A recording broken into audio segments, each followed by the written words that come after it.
1,000 times I said them. Signs have to be what? Down. Jeering? No. Cheering? Sure. Everyone get along? And now we have Senator Michael Bennet. Thank you. Hey, everybody. I'm Michael Bennet from Colorado. My family is with me today, Susan and Caroline, Helena and Ann. This is where we're spending our vacation, the Iowa State Fair. Thank you for having us. I want to say a few words by way of introduction, and I'm happy to open it up for any comments or questions or criticisms anybody has on any topic. Before I was in the Senate, I hadn't really been in politics. I was the school superintendent of the Denver Public Schools, a large urban school district in America where most of the kids live in poverty. And what I learned about the kids there was that they have exactly the same dreams that I had as a kid. Their parents have exactly the same dreams for them that my parents had for me, and that Susan and I have for our 3 daughters. And they face enormous challenges, like school kids all over this country, when they're living at a time when we've got the worst income inequality that we've had in 100 years, and an education system that's reinforcing that income inequality rather than liberating people from it. And there's a reason for that, which is the best predictor of the quality of your education is the amount of money that your parents make. And I think that's deeply unfair in a country where we describe ourselves as the land of opportunity, as we should, and that's why I'm running for president. We need to fix that again in the United States. It's my view that the divisive politics that Donald Trump pursued to get elected and that he is now pursuing to stay in the White House is not going to serve the kids that I used to work for in the Denver Public Schools. And it's not going to serve their families well either.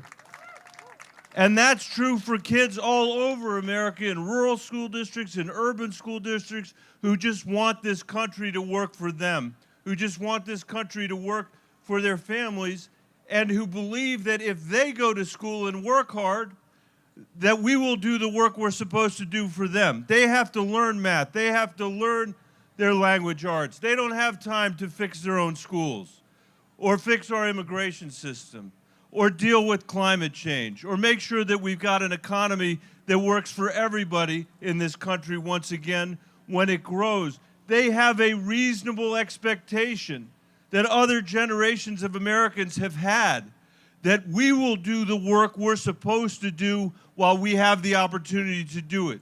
If we pursue the same politics that we pursued the last 10 years in Washington, for the next 10 years, I'm going to be part of the first generation of Americans to leave less opportunity, not more, to the people coming after us.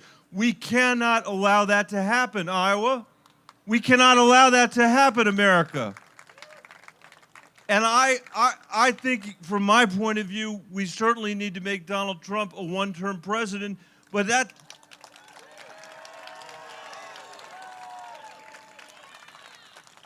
that's just a necessary step in the direction of where we need to head. We have got to figure out how to govern this country again. And we have to unify ourselves over the issues where there is vast agreement in America. I come from a state that's exactly a third Democratic, a third Republican, and a third independent. And I've learned something running for office in that state. You don't say one thing in a primary and something else in a general election. You don't say one thing in rural Iowa and something else in Des Moines. The people of this country need something better than that. And the other thing is, this isn't just about who's in the White House. That is important. I would like to be your president. I would like to be in the White House to help us lead this country back to the prosperity that we all deserve. But what it's really about is all of us taking control of this democracy again. This government was immobilized before Donald Trump showed up. There are a lot of people I know in Colorado that tell me they voted for Donald Trump because they wanted to blow the place up. And I say, well, congratulations, you achieved your objective. Now what are we going to do for our kids and our grandkids? What are we going to do for America's place in the world? And that comes down to all of us.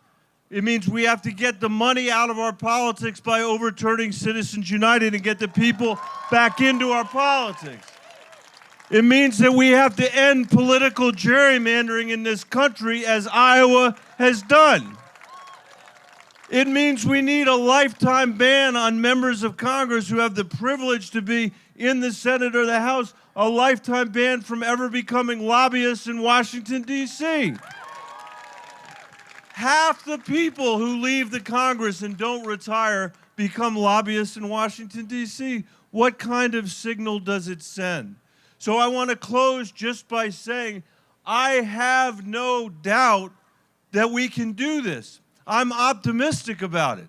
There's no reason to worry or to get up in the morning thinking, I can't believe the country's headed in the direction that it's headed.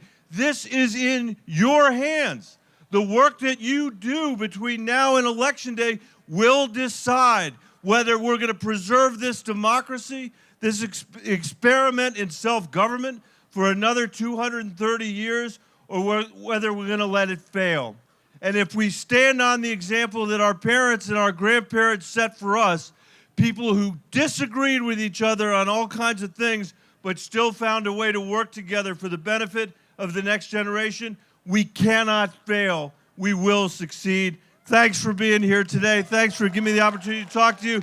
Who would like to ask a question? Bring a criticism. Yes.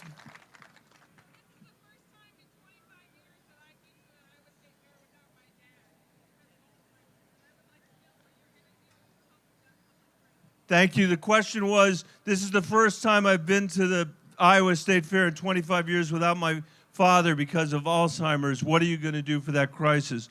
I lost my father this year as well, so I'm very sorry that you... I understand. And I believe we need to fully fund Alzheimer's research in this country. If we don't do that, we're going to end up bankrupting the country because we have to find a cure and a treatment. If we don't, the demographics and the changes to our healthcare system will overcome the United States. So thank you for your advocacy. Yes, sir. Yeah.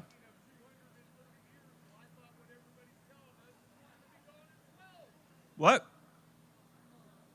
I didn't call on you, but go ahead.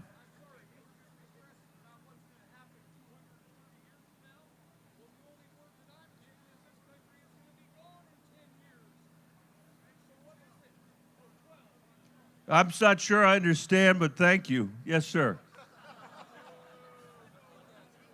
Why do you continue to support means testing programs for healthcare and public education when universal programs are stronger? Everyone here pays taxes, and I think they're entitled to healthcare through Medicare for all. Thank you. I don't support means testing, but I appreciate your asking the question. No, it's not. No, a public option. Thank you for the opportunity to explain it. Since we passed the Affordable Care Act 10 years ago, and I was there, I was one of the 60 votes that voted for that, and I was up for election in the swing state of Colorado. That's a tough way to win an election, voting for the Affordable Care Act. But I was asked on TV whether I was willing to lose my seat over it, and my answer was yes.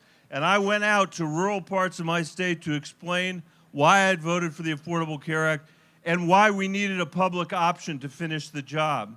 10 years later, we haven't passed a public option. I believe the fastest way to universal health care in this country is to give every family in America the opportunity to make a choice for their family, whether they want to stay on the private insurance they have or whether they'd like a public option administered by Medicare. I just believe it. And I know Bernie's coming up here after me, so, but I just don't believe that the American people are ready to take away insurance and the choice for insurance from 180 million Americans and charge the middle class in America $33 trillion in taxes. I don't believe it. And I'm so sick and tired of this country not having universal health care that we can't let Bernie's ideology stand in the way of our making progress. I give Bernie Sanders all the credit in the world. I respect him for his ideological commitments. I respect him because he tells the truth about what's in his plan, but I disagree that that's going to get us universal health care in America. Yes, sir. Would you say you want to The question is, would I want to expand government or reduce the size of government? Having been a school superintendent, which I mentioned earlier, I know that in many ways the government in the 21st century does not work as well as it needs to. And in many ways, it's still running as though we're living in the 19th century. So I believe we should have a much smarter government than we have today. And I don't have any commitment to it as it exists the way it is today. We need to drag it into the 21st century. But I want to tell you this. Mitch McConnell and Trump are growing government more than Barack Obama ever did. Ever did. The amount of debt that Donald Trump and Mitch McConnell have put on this government, have put on the next generation of Americans, is more than any other living politician. They have increased the rate of growth of the government more than Barack Obama did when he passed the Recovery Act. And next year, when unemployment is probably still going to be down, we're going to have a $2 trillion deficit thanks to Trump. It's crazy. For those of you that voted for the Republicans because they told you they were fiscally responsible, they are the biggest fiscal hypocrites that have ever walked the Capitol floor. Wait, sorry, I want to find a non-male person. Yes.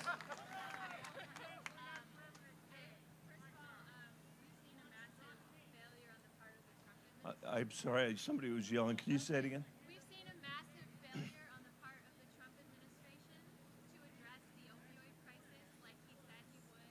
Right. 70,000 people died last year of preventable overdoses, including a friend of mine. And there's legislation in the Senate right now. It's called the CARE Act.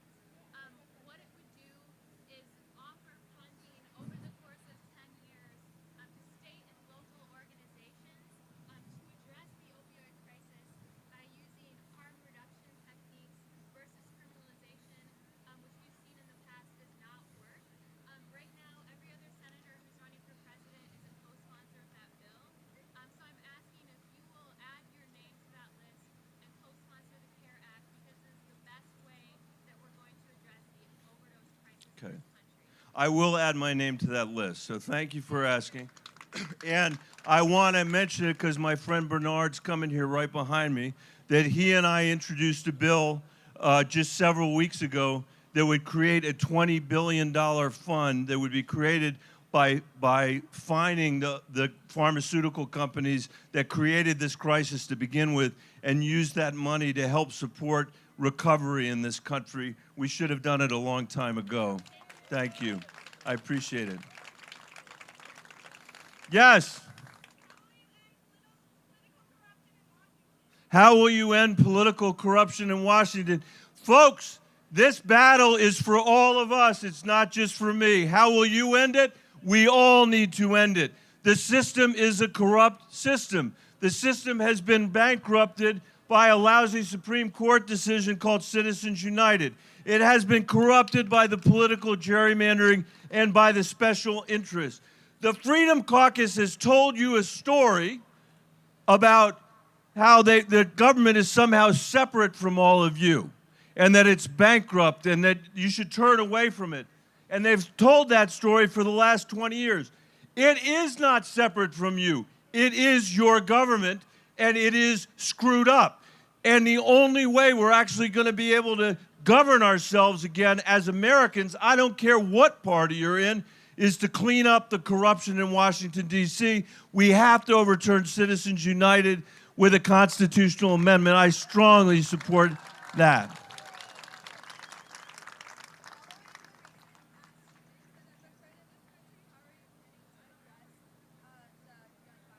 The question was, thank you, and I should have repeated your opioid question. I apologize for not doing that.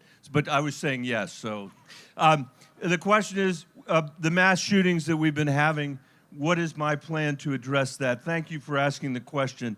I think enough is enough. Enough is enough is enough is enough. I come from a Western state, the state of Colorado. We are a Second Amendment state. The shooting at Columbine, which was one of the first school shootings in our country, happened in my state. My daughters, who are standing right there, have grown up in the shadow of Columbine, just like kids all across America have grown up with the fear that something could happen to them when they're at school, and the knowledge that for 20 years the Congress has done nothing to respond. Almost 20 years ago, in my western state, we passed the same background check law that is waiting for Mitch McConnell to allow it on the floor of the United States Senate. And every single year, there are about 2 or 3% of the people that want to buy guns in Colorado who don't get to buy guns because they're murderers and they're rapists and they're domestic abusers. And there's nobody that can tell me that our state would be safer if they had weapons. If we can do that in Colorado, we can do that in Washington. If we can limit the size of magazines, that guy in Dayton had 100 rounds in his magazine. Nobody needs a 100-round magazine in this country. And if we can do that in Colorado, we can do that in Washington. And you should call Mitch McConnell and tell him to put this bill on the floor of the Senate in September when we get back. And if you call him today, call him tomorrow, call him next week, and the week after that, and let him know that you're watching what he's doing with his debt and his inability to deal with gun violence and his inability to deal with health care or climate. Is there somebody? Yes, sir.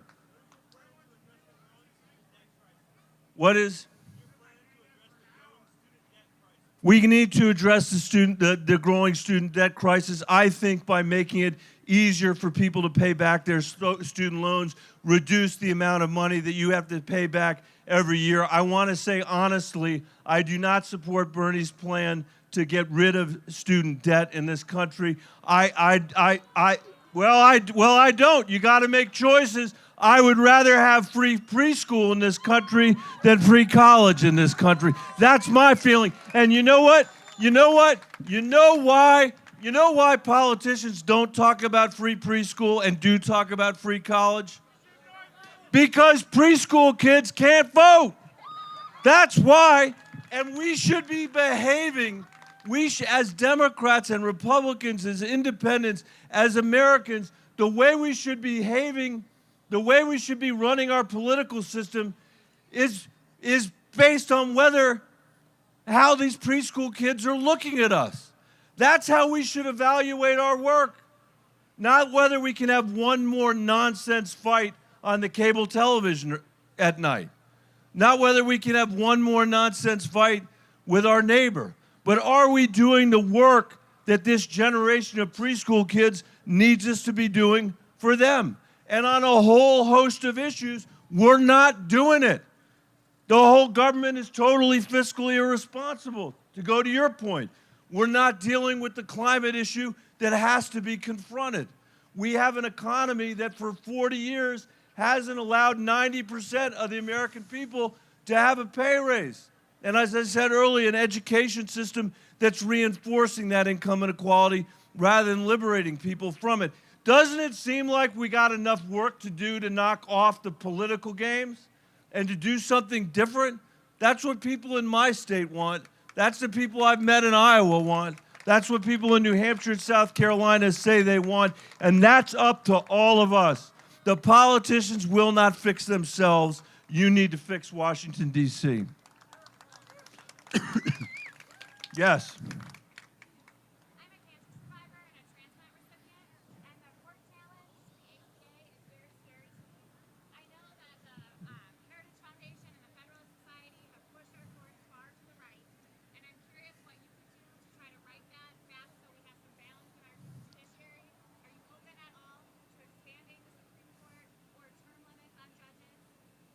So the question is from a cancer survivor, very worried about what the courts are doing to the Affordable Care Act and what Trump administration is doing to the Affordable Care Act on pre-existing conditions, worried about the courts changing it, and how do we change the courts? Am I open to changing the number of people on the Supreme Court? That's basically the question, I think. Or term limits. If I'm open to anything, it's term limits, not changing the configuration of the Supreme Court. And I also am a cancer survivor. I got into this race late because I discovered that I had prostate cancer. And let me just say, this is my public service for the day. Anybody in this crowd that has a prostate and you know who you are, get it checked. And if you don't have a prostate, get something else checked. Because the only way I would have known was if I had gotten tested. I had no symptoms, and I'd be standing here with cancer if I hadn't been screened. We're the only country in the world where millions of people are having to contend with that. The only industrialized country in the world. My time is up. I will fight to make sure that that we do everything we can to protect those pre-existing conditions. I apologize for using up all my time. Thank you for having me today. Wonderful to see you. Fair. Thanks.